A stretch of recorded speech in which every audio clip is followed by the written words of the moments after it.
hot take, évidemment, c'est là où la moitié des auditeurs et des auditrices quittent la vidéo. J'ai pas kiffé l'Arc-Cell devenu adulte. Je trouve qu'il est assez artificiel. Que en fait, à la fin de l'arc Freezer, mais d'ailleurs c'est là où Toriyama voulait s'arrêter, à la fin de l'arc Freezer, tous les enjeux narratifs sont résolus.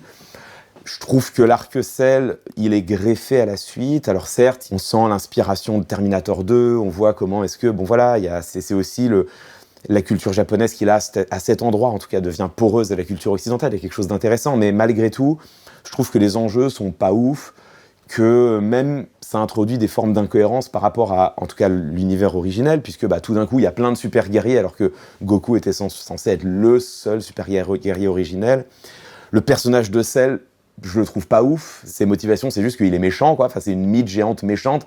Je trouve qu'à l'égard de ce qu'était Freezer, qui a vraiment un projet de domination politique sur l'univers, là, tout d'un coup, les enjeux se restreignent.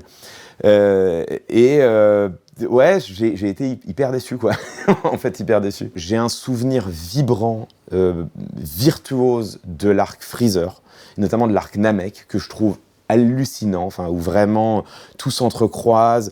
C'est le moment dans Dragon Ball où quand même le manichéisme s'affaiblit un tout petit peu, où un personnage comme Vegeta, on commence à plus exactement savoir où le situer, où on a même une sorte d'irruption de la politique dans Dragon Ball, avec l'idée que les ennemis de mes ennemis sont peut-être non pas mes amis, mais à minima mes alliés.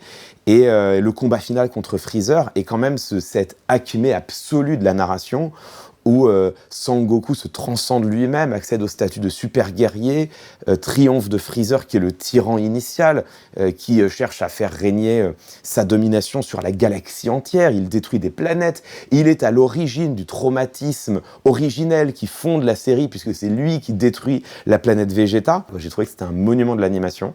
Conmini